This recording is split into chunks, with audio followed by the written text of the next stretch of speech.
Saat Yanti membuka pintu untuk sahabat lamanya, ia tak tahu bahwa perempuan itu menyimpan masa lalu kelam suaminya. Tapi kenapa Herman tak pernah menceritakan bahwa Raka, keponakan Rika, adalah anak kandungnya sendiri? Suara hujan menyentuh genteng rumah itu seperti alunan melodi dari masa lalu. Rintiknya lembut, tapi cukup deras untuk membuat udara terasa lebih dingin dari biasanya. Yanti berdiri di depan jendela kayu yang mulai berjamur di sudutnya. Ia menatap langit yang kelabu, sembari memeluk tubuh sendiri. Di belakangnya, dapur kecil mengeluarkan aroma teh manis yang baru saja ia seduh. Hari itu sebenarnya tak istimewa. Sama seperti hari-hari sebelumnya, ia menjalani hidup dalam ritme yang tenang dan teratur. Membersihkan rumah sejak pagi, memasak makanan sederhana untuk dirinya dan Herman, lalu menghabiskan waktu dengan merajut atau membaca buku-buku lama peninggalan almarhum ibunya. Yanti memang tak banyak bicara. Ia bukan wanita yang gemar keluar rumah, bukan pula yang senang memperbarui kabar lewat telepon genggam. Baginya, ketenangan adalah anugerah, dan rumah itu adalah tempat paling nyaman untuk menikmati hidup yang ia syukuri setiap hari. Namun sore itu, untuk pertama kalinya sejak bertahun-tahun, seseorang mengetuk pintu rumahnya dengan terburu-buru. Bukan ketukan sopan penuh kehati-hatian, tapi seperti panggilan yang mendesak. Hujan masih turun deras. Yanti meletakkan cangkir tehnya dan berjalan ke depan. Suara sandal karetnya berdecit pelan di lantai keramik yang dingin. Ketika membuka pintu, ia tertegun. Di hadapannya berdiri seorang wanita dengan rambut basah menempel di pipi. Wajahnya pucat, tapi matanya penuh harap. Di sampingnya berdiri seorang pemuda, tubuhnya tinggi, wajahnya hampir tersembunyi di balik hoodie hitam yang basah kuyup. "Yanti, ini aku, Rika," ucap wanita itu sambil mencoba tersenyum. Meski bibirnya bergetar karena dingin, Yanti butuh beberapa detik untuk mengenalinya. Waktu telah mengubah banyak hal, tapi bukan tatapan itu, tatapan yang dulu begitu familiar saat mereka duduk sebangku di sekolah menengah. "Rika?" gumam Yanti tak percaya. "Iya, aku. Maaf tiba-tiba datang. Aku butuh tempat tinggal untuk sementara. Ini Raka, keponakanku.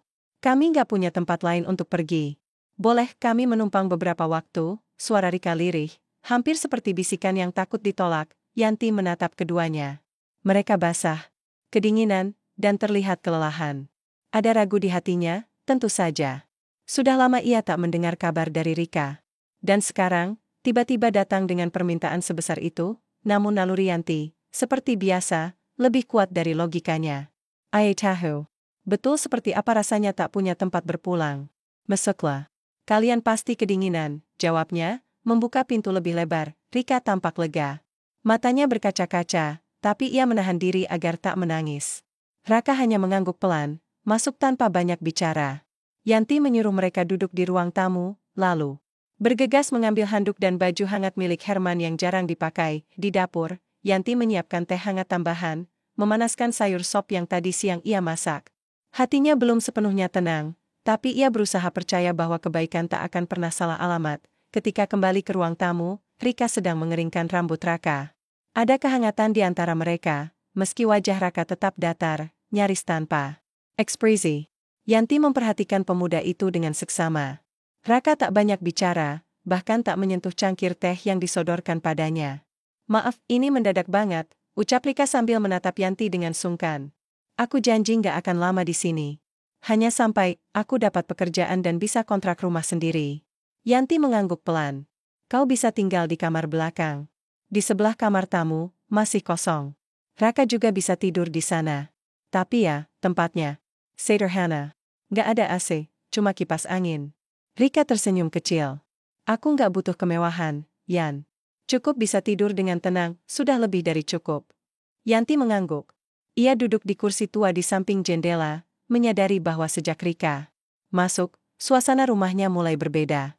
Bukan tak nyaman, hanya saja, ada riak kecil yang mengganggu ketenangan yang selama ini ia jaga begitu hati-hati. Saat malam turun, Herman pulang kerja. Pintu rumah dibuka, dan suara langkahnya terdengar berat seperti biasanya. Yanti bangkit untuk menyambut, namun sebelum sempat membuka mulut, pandangan Herman sudah tertuju pada sosok yang duduk di ruang tamu. Ia membeku sejenak. Wajahnya berubah. Ada keterkejutan yang begitu cepat, tapi cukup bagi Yanti untuk melihatnya. "Rika?" tanya Herman pelan. Rika berdiri gugup, tapi mencoba tersenyum. "Hello, Herman." Yanti mengernyit. kalian saling kenal? Herman mengangguk pelan. Mencoba terlihat biasa saja. Dulu, kami pernah satu kampus. Pernah satu organisasi. Jawaban itu menggantung di udara, dan Yanti bisa merasakan hawa aneh menyelinap di antara mereka bertiga. Ia tak bertanya lebih jauh malam itu. Ia hanya mempersilakan semua makan malam, kemudian bersiap tidur di kamar yang terasa lebih dingin dari biasanya. Meski hujan di luar sudah reda, namun sejak hari itu, langkah waktu mulai berubah arah Yanti. Yang terbiasa dengan ketenangan, kini harus belajar membaca isyarat-isyarat halus dalam rumahnya sendiri. Sesuatu yang dulu tak ada, kini perlahan tumbuh. Bukan cinta, bukan pola kebensian. Tapi semacam firasat bahwa badai besar sedang bergerak. Pelan menuju pintunya, dan sayangnya, ia baru saja membukakan pintu untuknya. Pagi menyapa dengan sinar matahari yang menyelinap lembut melalui celah tirai ruang makan. Udara masih basah oleh sisa hujan semalam, meninggalkan embun yang menempel di dedaunan halaman belakang. Yanti sudah bangun lebih awal seperti biasa. Ia duduk di lantai dapur, menyapu butiran beras yang jatuh saat memasak bubur untuk sarapan, kebiasaan kecil yang tak pernah ia tinggalkan. Menjaga kebersihan rumah peninggalan orang tuanya adalah semacam bentuk bakti, sekaligus pelipur lara, yang tak pernah ia sadari sebelumnya, namun pagi ini berbeda. Ada suara asing di rumah itu. Bukan suara Herman yang menggeliat di kamar, tapi suara air keran di kamar mandi belakang dan derit pelan lantai kayu di koridor. Rumah itu sudah bukan miliknya sepenuhnya kini, setidaknya untuk sementara. Yanti menarik napas dalam-dalam. Ia masih memaksa hatinya untuk bersikap hangat, walaupun sejak malam sebelumnya, ia merasakan ada getaran aneh dalam cara Herman menatap Rika. Seolah-olah, ada masa lalu yang belum benar-benar pergi, saat Yanti menyiapkan piring-piring untuk sarapan. Rika muncul dari koridor mengenakan daster pinjaman yang tampak sedikit kebesaran. Rambutnya dikuncir seadanya, wajahnya masih sembab oleh kantuk tapi dihiasi senyum sopan. Selamat pagi, Yanti, sapa Rika sambil menunduk sedikit. Aku bangun lebih cepat karena nggak enak sudah merepotkan. Yanti membalas senyum, meski hanya sepero. Nggak apa-apa. Rumah ini memang sering sunyi. Kehadiran orang lain justru bikin hangat. Ucapan itu tulus.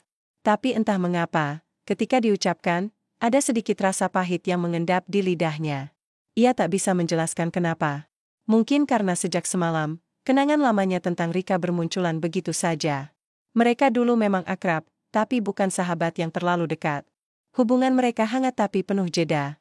Dan setelah lulus, mereka nyaris tak pernah berkomunikasi lagi. Tiba-tiba saja, Rika muncul kembali dalam hidupnya, di rumahnya, di tengah kehidupannya yang selama ini nyaris tak tersentuh siapapun. Beberapa saat kemudian, Raka keluar dari kamar. Ia masih tampak lesu, tapi sopan saat menyapa. Selamat pagi, Bu Yanti. Nada suaranya dalam dan pelan, seolah terbiasa menahan kata-kata. Yanti membalas dengan senyum lembut. Kau tidur nyenyak, Raka? Pemuda itu mengangguk. Lumayan.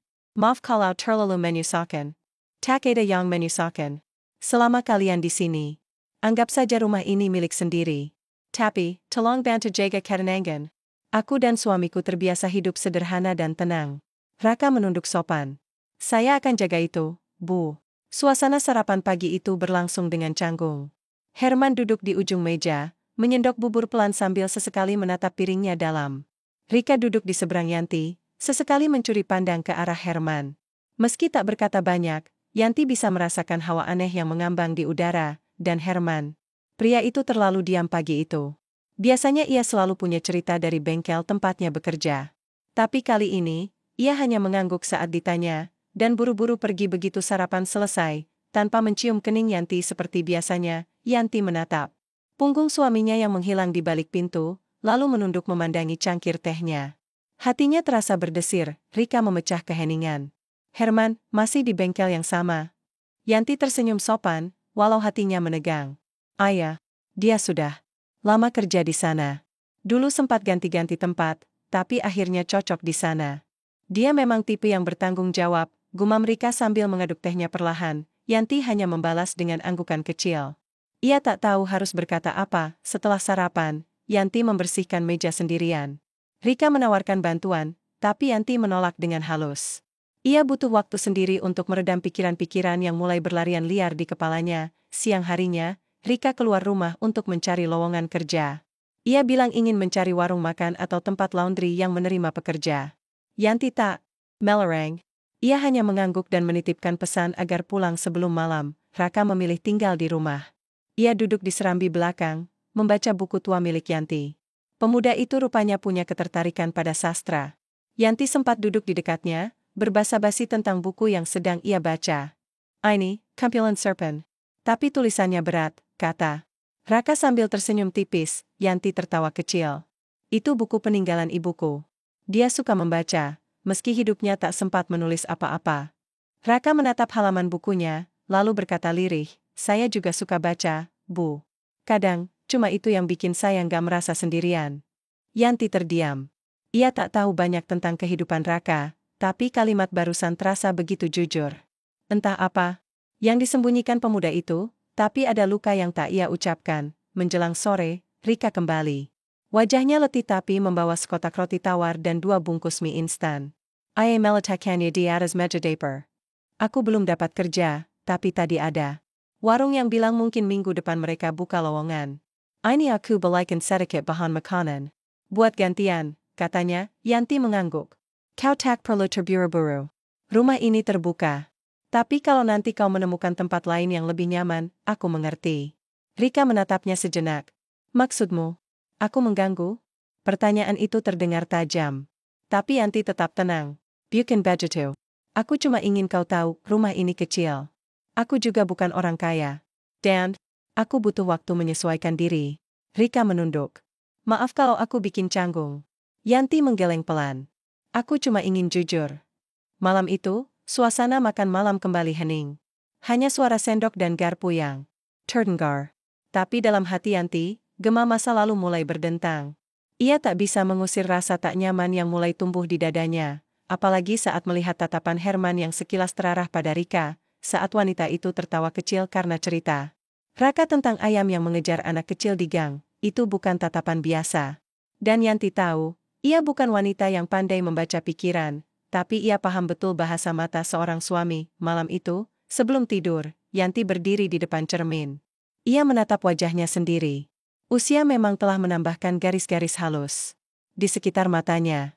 Tapi hatinya masih sama seperti dulu. Sisha, perkaya.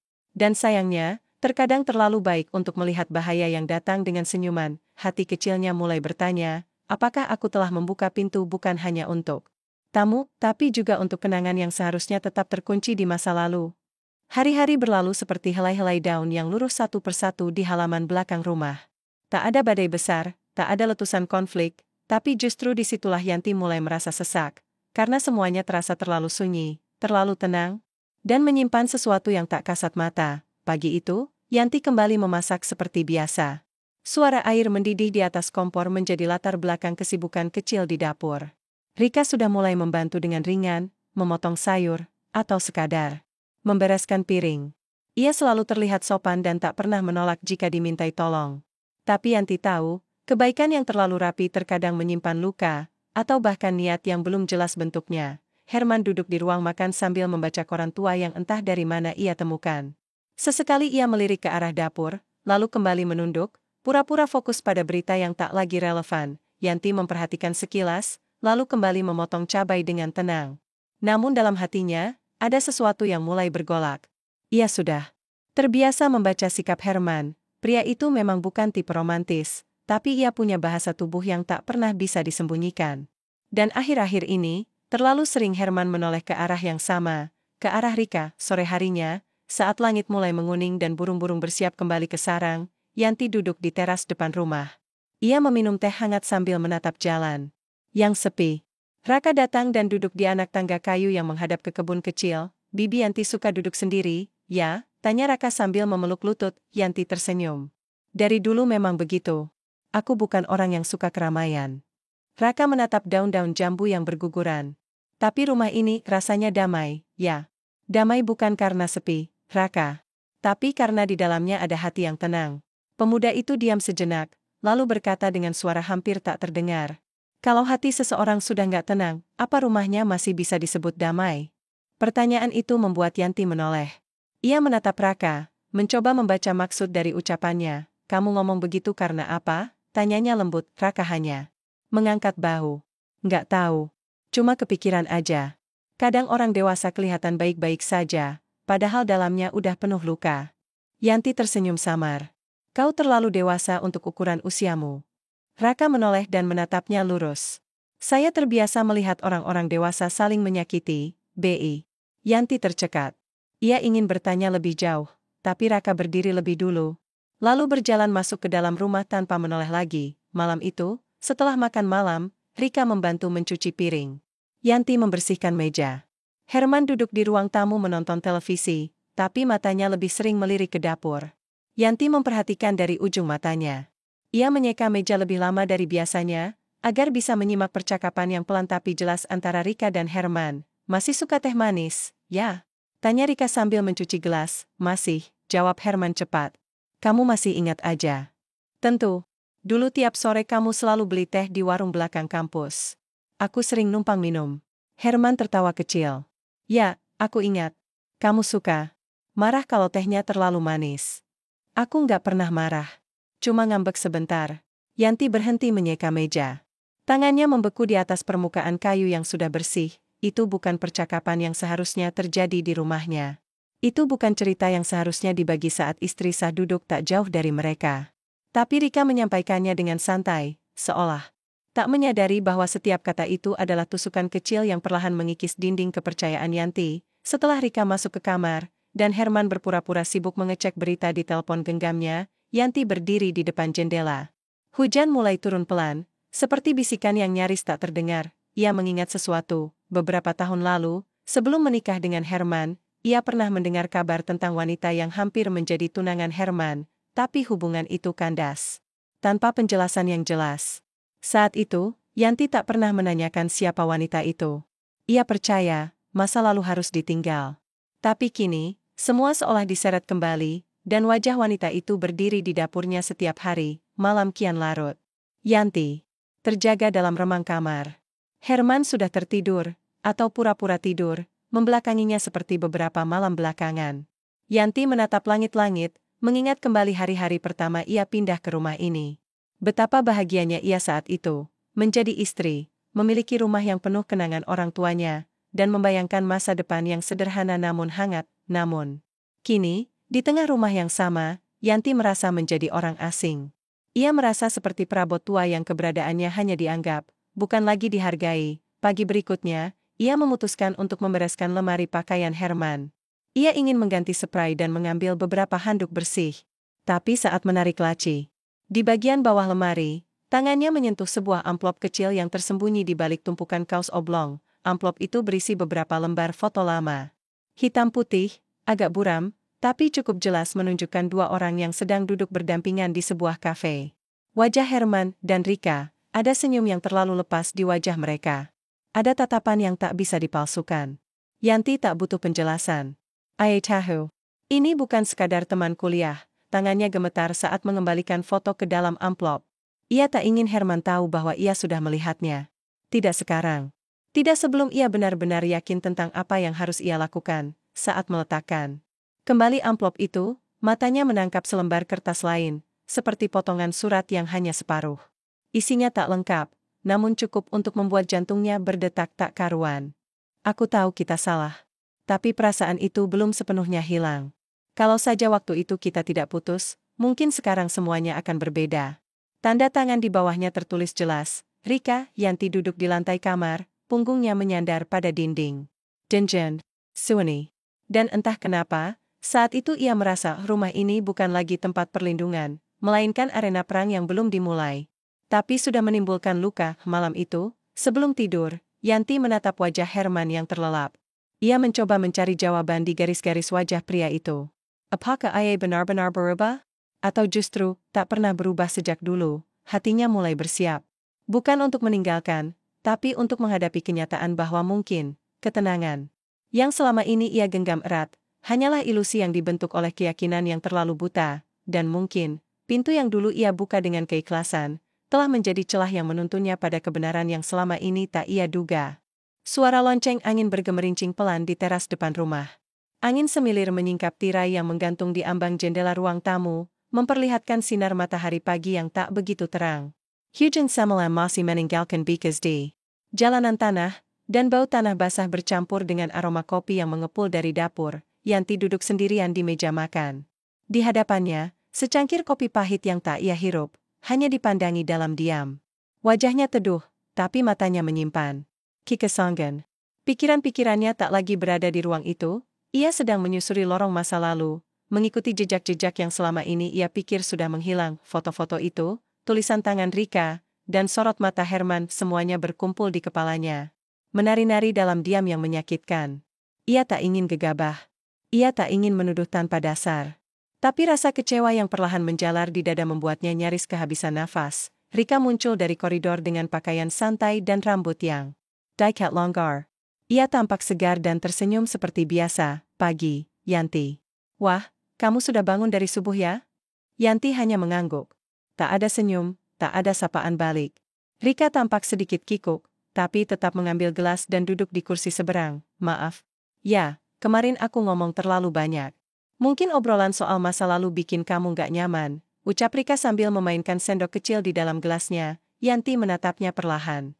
Aku gak pernah merasa nyaman atau tidak nyaman. Aku cuma mendengarkan. Jawaban itu datar, tapi cukup untuk membuat Rika terdiam. Untuk pertama kalinya sejak kedatangannya, ia kehilangan kata-kata. Tak lama kemudian, Raka muncul dari kamar. Ia tampak sedikit lesu, matanya sembab. Yanti memperhatikannya dengan seksama. Ada yang berubah dari pemuda itu. Sesuatu yang tak ia lihat sebelumnya, semacam kekacauan yang coba disembunyikan di balik raut datarnya. Raka, kamu gak enak badan? Tanya Yanti dengan nada lembut. Pemuda itu menggeleng. Gak apa-apa, Bu. Cuma kurang tidur. Yanti mengangguk, tapi rasa ingin tahunya tak surut. Ia tahu, Raka bukan tipe yang mudah terbuka. Tapi sejak hari pertama, ia bisa merasakan bahwa anak itu menyimpan sesuatu. Bukan hanya trauma, tapi mungkin rahasia. Siang itu, Herman pulang lebih awal. Ia membawa seikat sayur dan sekotak tahu goreng dari pasar. Aku lihat kamu belum belanja. Jadi sekalian mampir, katanya sambil meletakkan belanjaan di dapur. Yanti mengucap terima kasih seadanya. Ia tetap bersikap biasa, meski dalam dadanya ada pertanyaan yang ingin ia lontarkan, tapi belum ia temukan waktu yang tepat. Sore menjelang, dan langit mulai mendung. Yanti duduk di ruang tengah sambil menyulam taplak meja yang sudah lama tak ia sentuh. Jarumnya bergerak pelan, mengikuti pola bunga yang sudah setengah jadi. Tapi pikirannya melayang, bukan ke benang dan kain, melainkan pada fragmen-fragmen kecil yang mulai membentuk potongan besar dalam benaknya. Rika sedang berbincang dengan Herman di dapur. Suara mereka samar, tapi cukup terdengar hingga ke ruang tengah. Yanti mendengar tawa kecil, kemudian jeda panjang, lalu suara Herman yang entah kenapa terdengar lebih pelan dari biasanya, dan di sanalah, rasa sakit itu kembali merayap pelan, bukan karena kata-kata mereka, tapi karena nada yang menyertainya. Nada yang tidak pernah ia dengar dari suaminya, bahkan saat mereka berdua duduk di meja makan berdua dalam keheningan yang nyaman. Malam hari, ketika semua sudah tertidur, Yanti kembali membuka lemari. Ia mengambil amplop berisi foto itu. Kali ini, ia keluarkan semuanya satu persatu, menatapnya lebih dalam. Salah satu foto memperlihatkan Rika sedang menyender di bahu Herman, senyumnya sangat lepas, dan Herman terlihat begitu muda dan bahagia, bukan ekspresi yang pernah ia lihat. Selama ini, tangan Yanti gemetar. Tapi ia terus membuka isi amplop hingga menemukan satu potongan kertas kecil. Sebuah nota tua dari sebuah kafe. Di sudut bawahnya tertulis nama tempat dan tanggal. Yanti membaca dan mengerutkan kening. Tanggal itu bertepatan dengan masa ketika Herman mengaku sedang dinas keluar kota. Beberapa tahun lalu, sebelum mereka menikah, ia mulai bertanya-tanya. Apakah masa lalu itu benar-benar sudah berakhir saat Herman memilih menikah dengannya? Atau, apakah ia hanya menjadi pelarian dari sesuatu yang belum tuntas? Pagi berikutnya, Yanti memutuskan untuk berbicara dengan Raka.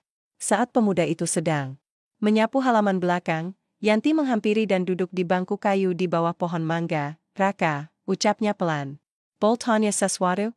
Raka menoleh, wajahnya tegang. Selama ini kamu tinggal dengan siapa sebelum ikut Rika? Sendiri, jawabnya cepat. Kadang pindah-pindah. Rika yang paling sering bantu. Yanti mengangguk pelan. Tapi kamu, manggil Rika, Tante, ya? Iya, dia bilang begitu lebih aman. Aku disuruh manggil Tante aja. Yanti mengernyit. Aman dari siapa? Raka terdiam. Matanya menatap tanah, lalu perlahan berkata, maaf, Bu. Saya nggak bisa cerita semuanya. Tapi, saya cuma mau bilang satu hal. Apa itu? Kalau nanti Bibi mulai merasa rumah ini berubah, jangan diam saja. Jangan terlalu percaya sama apa yang terlihat baik. Ucapan itu seperti tamparan. Yanti tercekat, kenapa kamu bilang begitu? Raka tak menjawab. Ia meletakkan sapu, lalu masuk ke dalam rumah dengan langkah sipat. Meninggalkan Yanti dalam keheningan yang semakin sesak. Menjelang sore, Herman pulang. Dengan ekspresi lesu. Ia terlihat lelah, tapi bukan lelah karena pekerjaan. Ada sesuatu yang membebani, dan Yanti tahu, waktu untuk diam sudah hampir habis. Malam itu, sebelum tidur, Yanti duduk di pinggir ranjang. Ia menatap Herman yang tengah membuka kancing bajunya. Herman, ucap Yanti pelan. Boleh aku tanya sesuatu? Herman mengangguk tanpa menoleh. Tanya saja. Rika, kamu pernah sayang sama dia, ya? Tangan Herman berhenti bergerak. Ia menunduk lama, lalu duduk di sisi ranjang. Pernah, jawabnya lirih. Tapi itu dulu. Sangat dulu. Kenapa kamu nggak pernah cerita? Karena aku pikir, itu nggak penting. Yanti menatap lantai. Tapi kalau nggak penting, kenapa kamu simpan fotonya? Dan suratnya? Kenapa kamu kelihatan lebih hidup setiap kali dia bicara? Herman mengusap wajahnya. Aku nggak tahu, Yan. Aku juga bingung kenapa dia datang lagi. Tapi aku janji, aku udah pilih kamu. Bukan dia. Yanti diam. Kalimat itu terdengar seperti janji yang tak meyakinkan. Seperti kata-kata yang dipakai untuk menutup celah, bukan untuk menambal luka. Malam itu, Yanti tidur membelakangi suaminya. Dadanya berat, pikirannya penuh, dan untuk pertama kalinya sejak ia menikah. Yanti bertanya pada dirinya sendiri, apakah kepercayaan yang tulus bisa mengalahkan masa lalu yang belum selesai? Matahari pagi tak lagi terasa hangat seperti biasanya. Seolah sinarnya kini hanya menjadi saksi bisu bagi segala kegelisahan yang menumpuk di dalam rumah warisan itu. Di sudut ruang makan, Yanti duduk diam memandangi cangkir kopinya yang tak lagi mengepul. Ia belum menyentuhnya, bahkan belum mengucapkan sepatah kata pun sejak tadi. Di meja yang sama, Herman tengah membaca koran, atau setidaknya berpura-pura membaca. Pandangannya tak pernah benar-benar menatap lembar berita itu. Hanya sesekali melirik Yanti, yang kini tak lagi menyembunyikan kehampaannya di balik senyum. Rika masuk dari dapur membawa sepiring gorengan. Senyumnya seperti biasa, lembut dan ramah, seolah tak pernah terjadi apa-apa. Tapi Yanti tahu, senyum itu menyimpan lebih dari sekadar basa-basi. Ada sejarah yang tidak semua orang punya hak untuk membukanya, dan sayangnya, kini sejarah itu sedang berdiri di tengah rumahnya. Ini gorengannya masih hangat, ujar Rika sambil meletakkan piring di meja. Aku tambahkan cabai rawit. Kamu kan suka, Yan. Yanti hanya mengangguk. Ia tak menyentuh piring itu. Rika menarik kursi dan duduk. Suasana pagi itu sunyi, tapi bukan sunyi yang nyaman. Lebih mirip seperti ruang yang diisi bom waktu, tinggal menunggu detik berikutnya untuk meledak, dan bom itu meledak lebih cepat dari yang diduga siapapun. Maaf, suara Yanti akhirnya pecah. Matanya masih tertuju pada cangkir kopi. Tapi, aku ingin bertanya. Rika, waktu kamu datang ke sini, apa kamu memang butuh tempat tinggal, atau ada alasan lain? Rika menegang. Pandangannya beralih ke Herman sejenak, lalu kembali ke Yanti. Maksudmu apa? Aku tahu kalian punya masa lalu. Aku tahu kamu bukan sekadar teman kampus. Dan aku tahu ada hal-hal yang belum pernah Herman ceritakan padaku, yang justru aku temukan dari barang-barangnya sendiri. Rika terdiam. Suara kipas angin tua di sudut ruangan menjadi satu-satunya yang terdengar. Herman meletakkan korannya. Wajahnya memucat. Yanti, suara Herman nyaris berbisik. Tolong diam dulu, potong Yanti tajam, tapi masih dengan nada. Tenang. Aku bicara dengan Rika. Rika menarik napas. Aku nggak berniat merusak rumah tanggamu, Yan. Aku kesini memang karena butuh tempat tinggal. Tapi ya, aku akui. Ada satu bagian dari diriku yang belum selesai. Yanti menatapnya lurus-lurus. Belum selesai dengan Herman? Rika menunduk. Dengan semuanya. Dengan pilihan-pilihanku. Dengan luka-luka yang dulu tidak sempat aku perbaiki. Kamu ingin memperbaiki luka lama dengan membuka luka baru di hidup orang lain. Aku nggak tahu semuanya akan jadi serumit ini. Herman berdiri. Yanti, dengar dulu, aku sudah cukup dengar. Bahkan terlalu banyak. Yanti berdiri, menghadap Herman dengan mata yang mulai berkaca-kaca.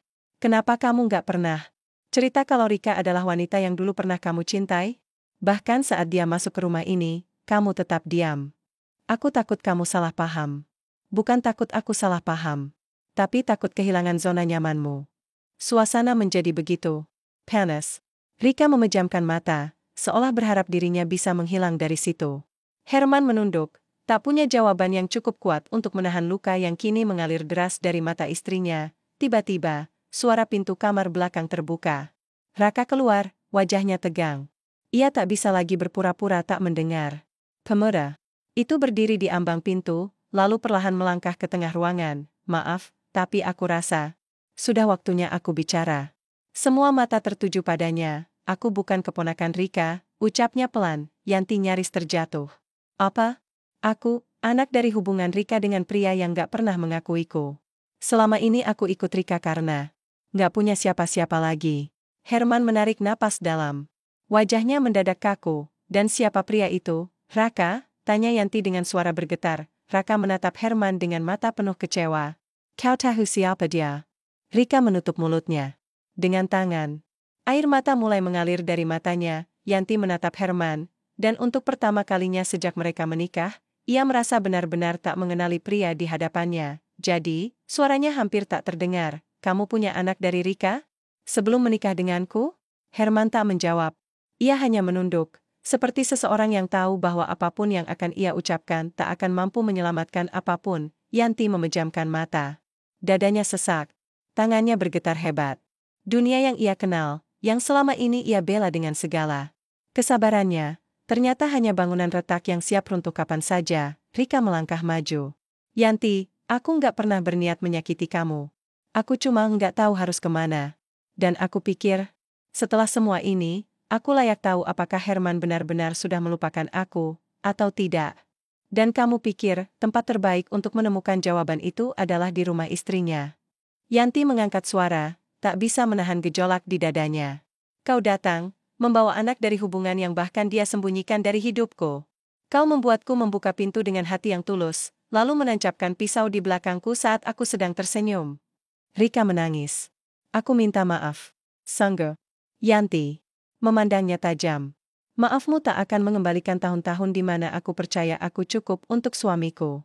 Maafmu tidak bisa menghapus malam-malam di mana aku merasa bersyukur karena merasa dicintai, padahal aku hanya pelengkap dari kebohongan kalian. Raka menunduk. Aku juga minta maaf, Bu Yanti. Aku nggak tahu semua ini akan begini. Aku hanya ikut Rika karena aku nggak punya tempat lain. Yanti menatap Raka. Dan saat itu juga, amarah di hatinya berganti menjadi iba. Anak itu, tak salah dilahirkan. Tak salah dibesarkan dalam kebohongan. Ia hanya korban, sama seperti dirinya. Ia melangkah mundur. Lalu berkata pelan, Kaliwardari. Rumah ini. Kalian semua. Yanti, aku butuh waktu. Aku butuh rumah ini menjadi rumahku kembali. Setidaknya, sampai aku bisa bernapas tanpa merasa dikhianati di setiap sudutnya. Rika menggandeng Raka. Dengan air mata berlinang, mereka meninggalkan rumah. Herman tetap berdiri di tempatnya, tak sanggup berkata apapun. Yanti tak menatapnya. Ia hanya berjalan masuk ke kamar, menutup pintu, lalu duduk di lantai sambil memeluk lututnya sendiri, dan di dalam keheningan kamar itu, akhirnya ia menangis.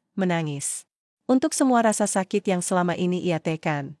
Menangis untuk kepercayaan yang hancur, dan untuk rumah yang kini tak lagi terasa seperti rumah.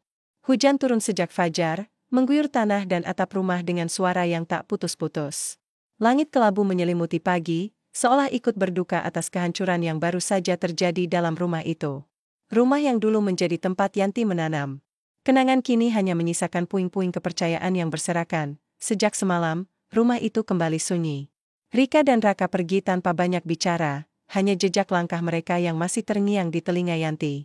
Bahkan setelah pintu tertutup dan suara sepatu mereka hilang di jalan basah, kehadiran mereka masih terasa menggantung. Seperti bayangan yang enggan pergi dari dinding, Yanti belum keluar kamar.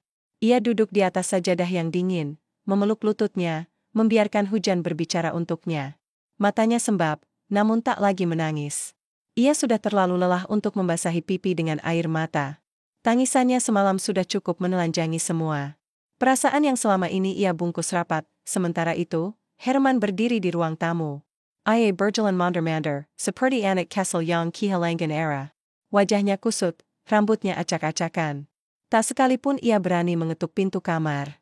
Ia tahu, Dirinya bukan lagi suami yang pantas mendapat sapaan dari balik pintu itu. Namun setelah beberapa lama, suara pintu kamar terbuka pelan. Yanti muncul dengan wajah pucat, mata sembab, dan langkah pelan. Ia tidak menoleh pada Herman yang berdiri gugup di ruang tengah. "Yan," panggil Herman dengan suara serak. Yanti hanya berjalan ke dapur. Ia membuka keran, mencuci wajah, lalu mengisi teko air panas tanpa berkata sepatah kata pun. "Aku minta maaf," lanjut Herman, suaranya perau. "Aku tahu ini semua salahku. Tapi aku nggak pernah niat menyakitimu." Yanti masih tak menjawab. Ia menyeduh teh dan menuangkannya ke dalam cangkir, lalu duduk di meja makan. Tangannya gemetar, tapi wajahnya tetap dingin. "Aku cuma mau tahu satu hal, Herman," ucapnya pelan. "Waktu kamu melamarku dulu, kamu benar-benar mencintaiku? Atau cuma butuh pelarian dari masa lalu yang gagal?" Pertanyaan itu seperti palu yang menghantam dada Herman. Ia terdiam, mulutnya terbuka tapi tak ada jawaban yang keluar. Yanti menatapnya dengan mata yang basah tapi tak meledak. "Kalau kamu mencintaiku, kenapa kamu masih simpan semua kenangan tentang dia? Kenapa kamu biarkan dia masuk ke rumah ini tanpa pernah jujur tentang siapa dia sebenarnya? Dan yang paling menyakitkan, kenapa kamu biarkan aku menyambut anak yang ternyata adalah darah dagingmu sendiri, tanpa pernah memberitahuku?" Herman duduk di kursi seberang, membenamkan wajahnya di telapak tangan. "Aku pengecut, Yan. Aku tahu itu. Aku pikir aku bisa mengubur masa lalu. Tapi ternyata tidak semudah itu. Saat Rika muncul lagi, semua kenangan itu balik, dan aku bingung." "Bingung?" Yanti tertawa miris. "Kamu bukan anak remaja, Herman. Kamu pria dewasa. Suami. Tapi kamu biarkan semua ini tumbuh liar sampai menghancurkan semuanya." Herman mengangkat wajahnya, mata memerah.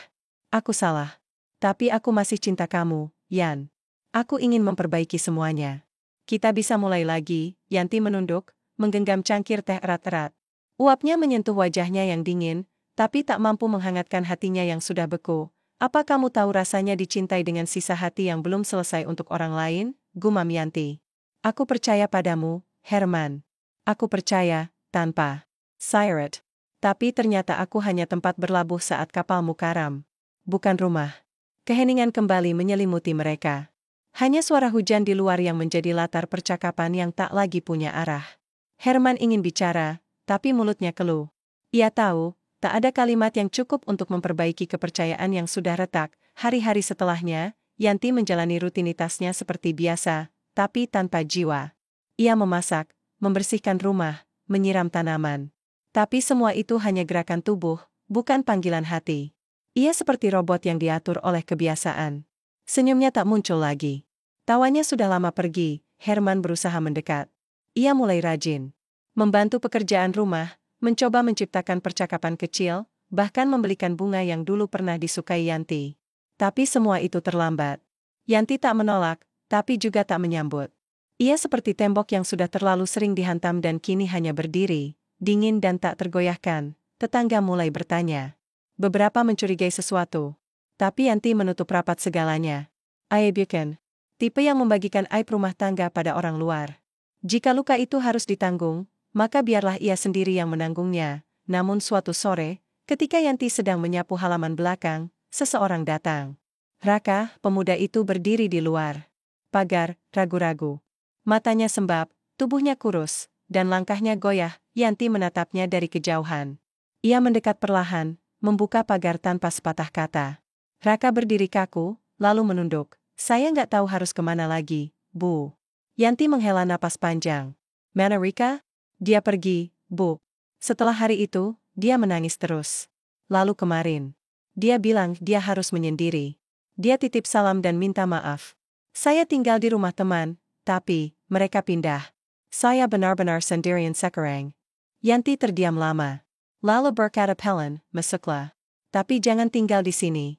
Kamu bisa duduk sebentar, makan, lalu nanti kita cari tempat untukmu." Raka mengangguk cepat, menahan tangis.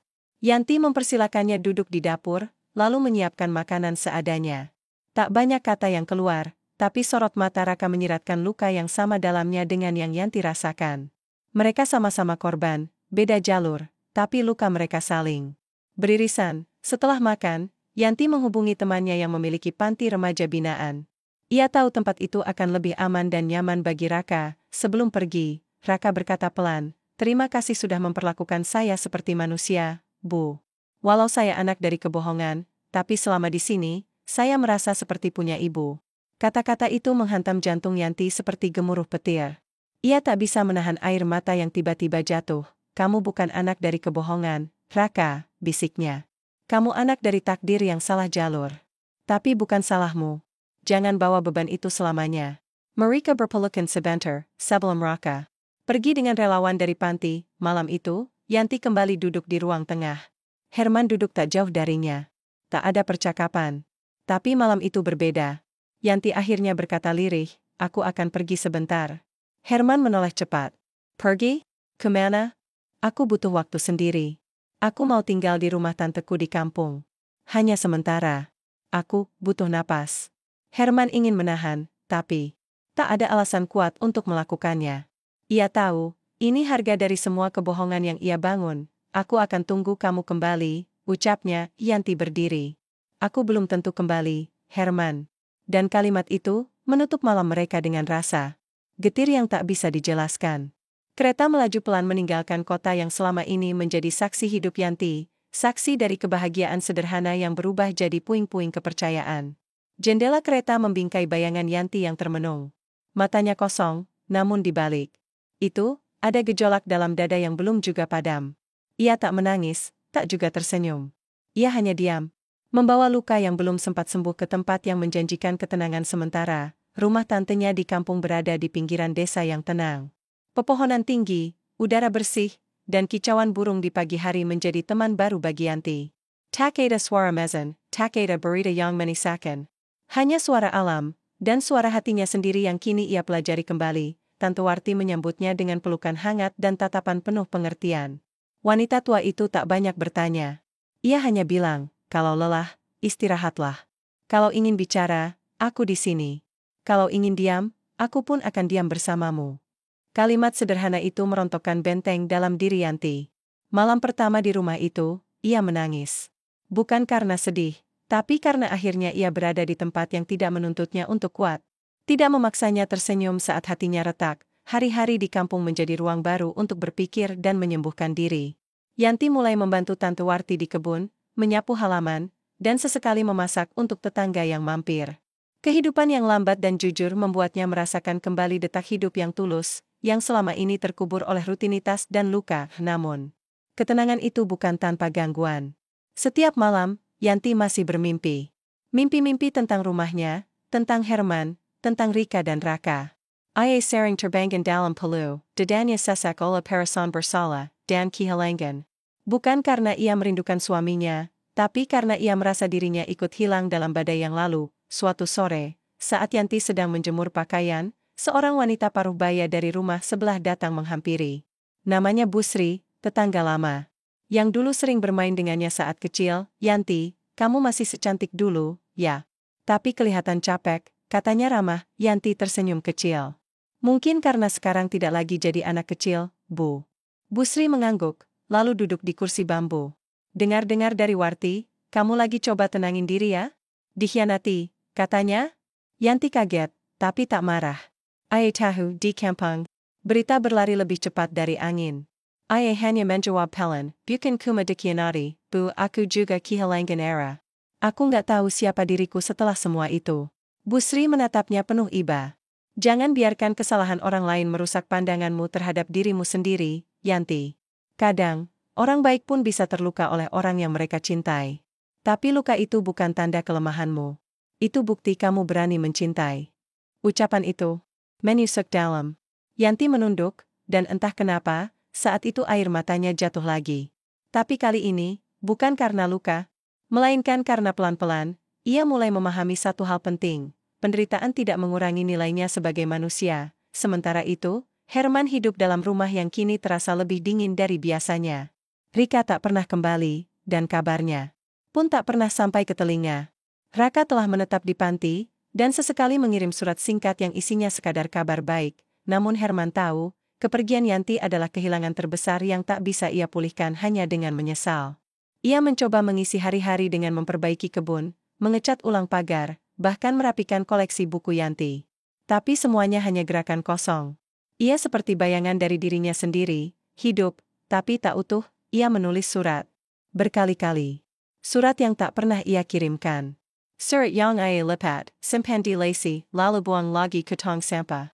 Ia tak tahu kata mana yang tepat untuk menyentuh hati yang sudah patah karena ulahnya sendiri. 3 minggu berlalu.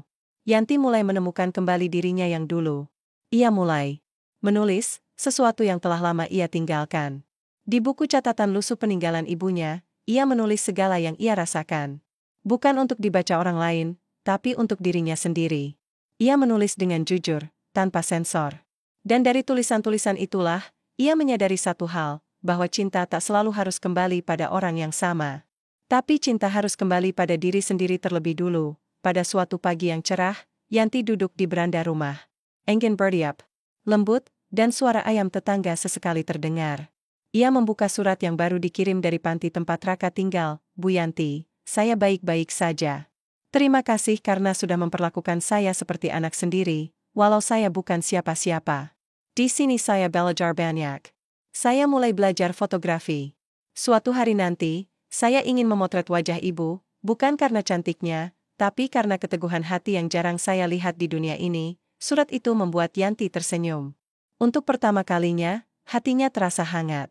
Ia merasa, ada satu bagian dari kehidupannya yang tidak hancur, bahkan tumbuh lebih kuat. Sore harinya, saat ia sedang duduk membaca di bawah pohon jambu, Tante Warti duduk di sampingnya dan berkata, Yanti, kalau kamu sudah siap pulang, rumahmu menunggu. Yanti menutup buku. Rumah itu bukan lagi rumah, Tan. Tapi tanahnya, kenangannya, dan hidupmu ada di sana. Yanti terdiam. Kalau kamu pergi karena luka, kamu akan terus lari. Tapi kalau kamu pulang karena ingin berdamai, kamu akan menemukan kekuatan baru. Malam itu, Yanti menatap langit dari balik jendela. Ia memejamkan mata dan mengingat wajah-wajah yang pernah menyakitinya. Tapi anehnya, kali ini hatinya tidak bergetar oleh marah, melainkan oleh rasa ikhlas yang perlahan tumbuh. Ia tahu, waktunya hampir tiba, waktu untuk pulang. Bukan untuk kembali pada Herman, bukan untuk mengulang yang sudah rusak, tapi untuk memenangkan dirinya sendiri. Langit kota menyambut Yanti dengan warna senja yang teduh. Warna jingga memeluk bangunan-bangunan tua, termasuk rumah warisan yang pernah menjadi saksi bisu segala kebahagiaan dan kepedihan yang ia alami. Di tangan kanannya, ia membawa koper Castle. Di pundaknya, beban yang dulu berat itu kini terasa lebih ringan. Bukan karena hilang, tapi karena hatinya sudah belajar cara memikulnya tanpa kehilangan arah. Rumah itu tak banyak berubah. Pagar masih berderit saat dibuka, daun jendela masih bergoyang saat disentuh angin. Tapi ada sesuatu yang lain, suatu energi baru yang tumbuh dari keheningan yang dulu menyakitkan. Mungkin karena kali ini, Yanti datang bukan sebagai istri yang berharap atau perempuan yang terluka, tapi sebagai perempuan yang sudah menata kembali puing-puing dirinya. Ia membuka pintu perlahan. Aroma kayu tua masih menyambut seperti biasa. Ia melangkah masuk, memandangi setiap sudut yang dulu terasa sempit karena beban hati, kini tampak lebih luas, lebih lapang. Bahkan suara lantai kayu yang berderit tak lagi menyakitkan, justru terasa seperti sapaan dari rumah yang pernah ia cintai. Di ruang tengah, bunga di dalam vas meja telah layu. Debu menempel di rak buku. Tapi anehnya, Yanti tak merasa sedih. Justru merasa seperti pulang ke diri sendiri. Tak lama kemudian, langkah cepat terdengar dari arah luar. Herman, ia berdiri di ambang pintu dengan napas memburu, seolah tak percaya Yanti benar-benar kembali. Yanti. Suaranya gemetar. Kamu, Yanti menoleh pelan. Tatapannya tenang. Aku hanya datang untuk membersihkan rumah. Bukan untuk kembali seperti dulu. Wajah Herman menegang. Ia melangkah masuk, tapi Yanti mengangkat tangan, memberi jarak yang jelas. Aku nggak datang untuk membahas masa lalu. Atau memintamu memperbaiki semuanya. Aku datang untuk berdiri di atas kakiku sendiri. Di rumahku sendiri. Dan menjalani hidupku, sendiri. Herman terlihat ingin bicara, tapi ia menahan diri.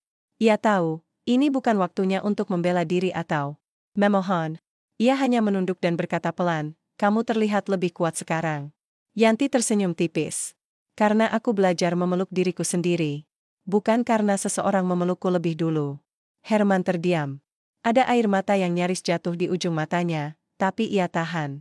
Lalu, tanpa bicara lebih banyak, ia melangkah keluar rumah, meninggalkan Yanti dengan kedamaian yang baru ia temukan. Malam itu, Yanti duduk di ruang tengah sambil membersihkan debu. Ia menyeka bingkai-bingkai foto, menurunkan beberapa yang sudah usang, dan menyusun ulang rak-rak buku. Bukan karena ia ingin melupakan masa lalu, tapi karena ia ingin menciptakan ruang baru, ruang yang merefleksikan siapa dirinya hari ini. Ketika ia menyentuh salah satu laci tua, ia menemukan surat. Surat yang ditulis tangan, dilipat rapi, dan disimpan dalam amplop coklat. Dengan jantung berdebar, ia membuka dan membaca isinya. Yanti, aku tahu mungkin kamu tak akan baca ini. Tapi aku menulis karena aku sudah tak tahu bagaimana caranya meminta maaf. Aku salah.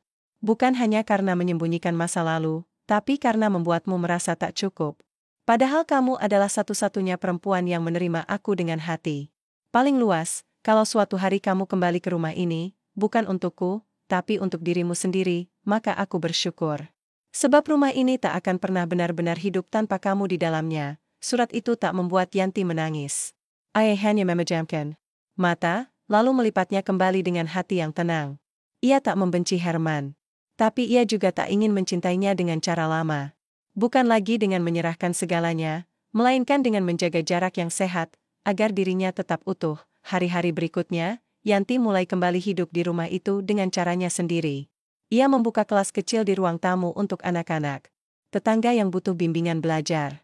Ia menjahit taplak, membuat kue, dan menanam bunga di halaman. Hidup yang sederhana, tapi jujur. Tanpa kepura-puraan, suatu sore, saat ia sedang menyiram tanaman, sebuah motor berhenti di depan pagar. Seorang pemuda turun, Raka, rambutnya lebih rapi, wajahnya lebih segar, dan matanya lebih bersinar. Ibu, panggilnya pelan. Yanti berjalan ke pagar dan membukanya. Mereka berpelukan. Hangat, tulus, aku sudah selesai pelatihan, katanya. Dan aku dapat beasiswa fotografi. Syukurlah, jawab Yanti. Kamu pantas mendapat hidup yang baik, K.A. Paul, aku sesekali mampir. Rumah ini, meskipun penuh kenangan, tetap bikin aku tenang. Yanti tersenyum. Rumah ini terbuka untuk siapapun yang datang dengan hati bersih. Raka tersenyum, lalu mengeluarkan kamera. Aku janji dulu sama ibu, aku mau potret wajah ibu. Yanti menggeleng pelan, tapi tak menolak. Ia duduk di kursi rotan di bawah pohon jambu. Dan untuk pertama kalinya setelah sekian lama, wajah itu benar-benar memancarkan sesuatu yang tulus, kebebasan. Klik, satu potret diambil.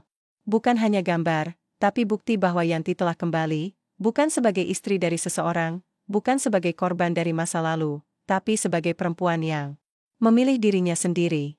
Matahari pagi merayap masuk melalui celah tirai kamar Yanti.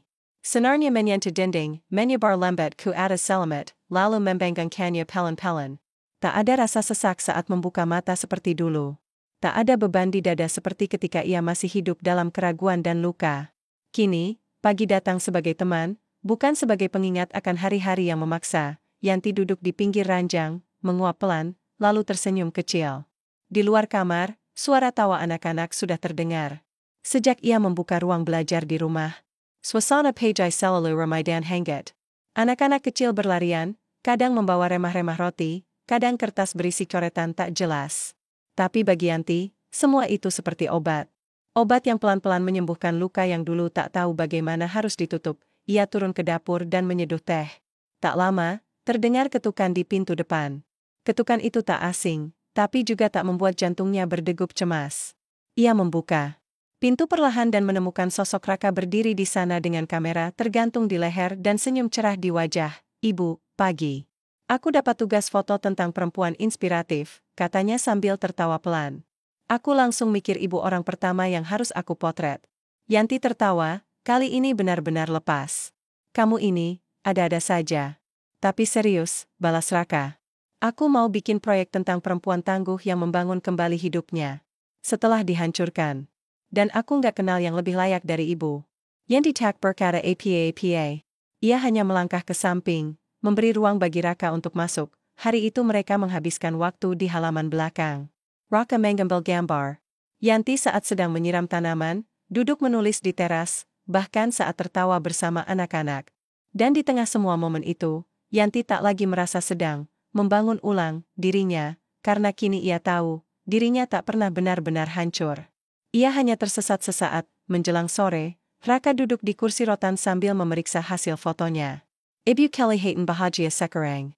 Yanti menatap langit yang mulai berubah warna. Karena aku berhenti berharap pada orang lain untuk membahagiakanku. Raka mengangguk. Aku senang ibu pulih.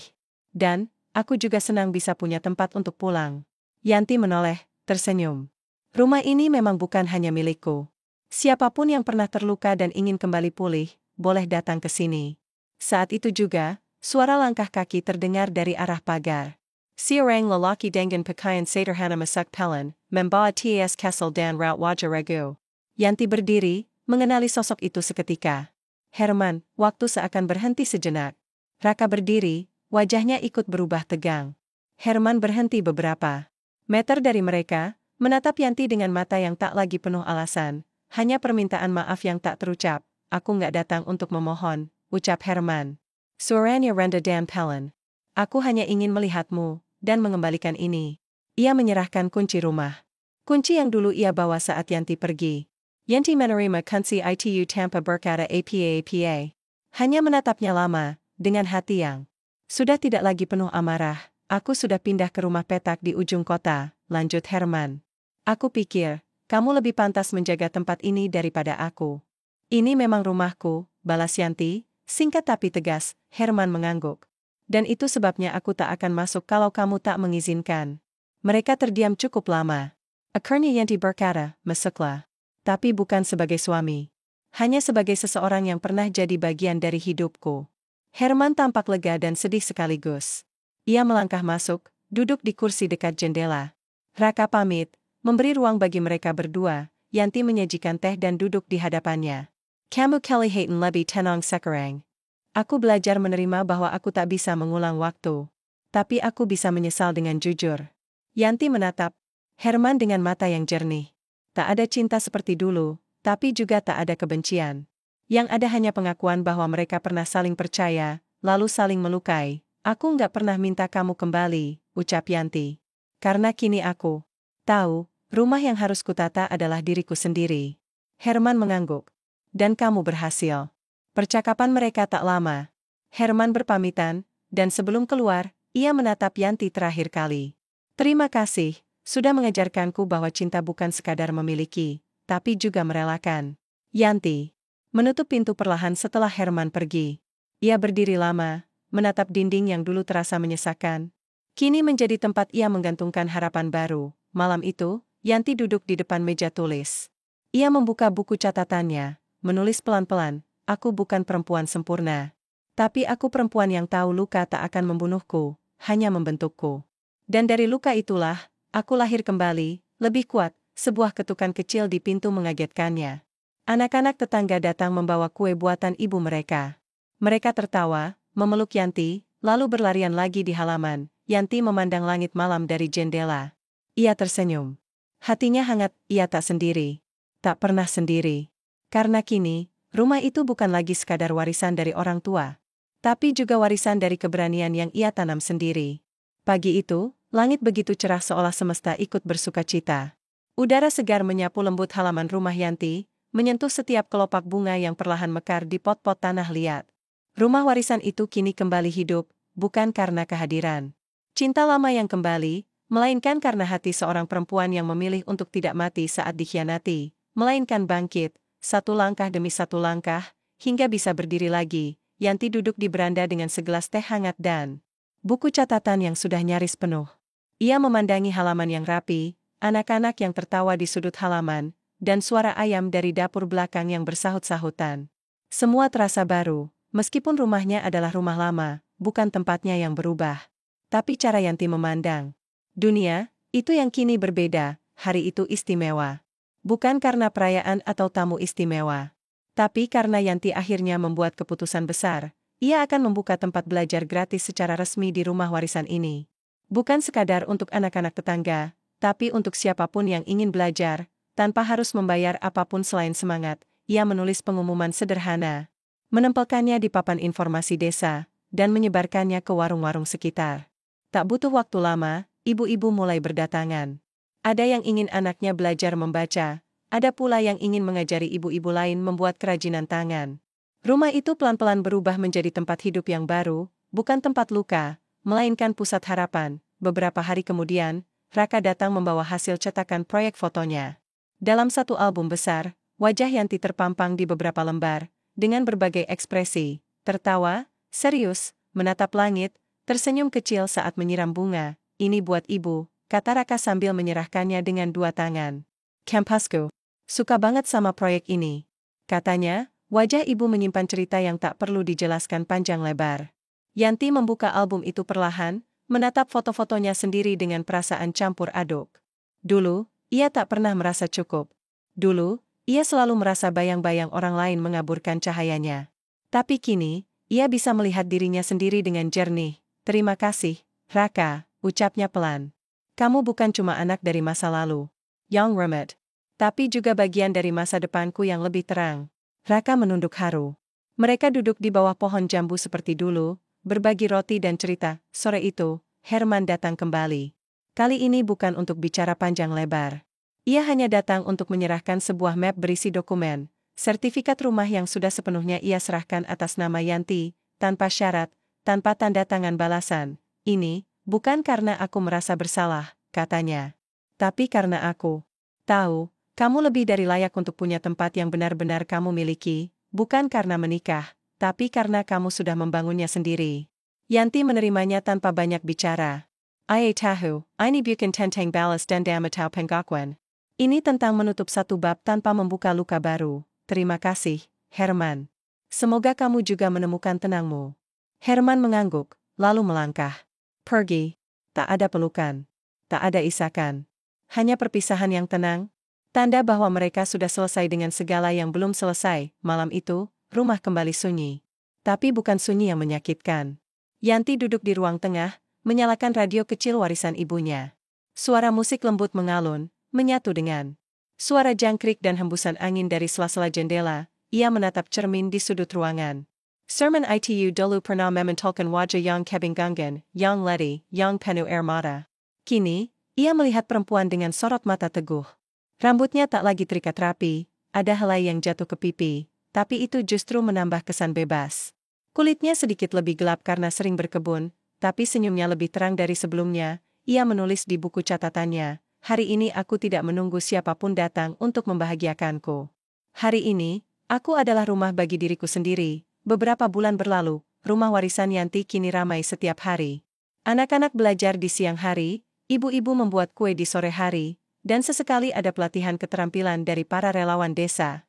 Rumah itu menjadi pusat kegiatan yang tak pernah ia bayangkan sebelumnya. Orang-orang menyebutnya rumah harapan. Tapi Yanti lebih suka menyebutnya rumah keduanya. Yang pertama adalah dirinya sendiri, di suatu malam yang tenang, ketika anak-anak sudah pulang dan dapur bersih kembali. Yanti berdiri di depan rumah. Ia memandangi langit malam yang bertabur bintang. Tante Warti datang berkunjung, membawa sekotak kue dari kampung. Kamu makin kuat, Tan, ujar Tante Warti sambil menatapnya. Bangga, Yanti menggenggam tangan tantenya. Aku bukan lebih kuat, Tan. Aku cuma berhenti menunggu orang lain menyelamatkanku. Aku belajar menyelamatkan diri sendiri, dan itu ternyata cukup. Tante Warti mengangguk, matanya berkaca-kaca. Malam itu mereka duduk berdampingan di beranda, membiarkan bintang-bintang menjadi saksi bahwa perempuan yang pernah dihancurkan oleh cinta yang tak jujur, kini telah membangun kerajaan kecil dari luka-lukanya sendiri. Bukan untuk membalas dendam, tapi untuk menjadi cahaya bagi siapapun yang pernah merasa tak berarti, karena di dunia ini, tak ada yang lebih indah dari perempuan yang memeluk dirinya sendiri, dan berkata, aku cukup.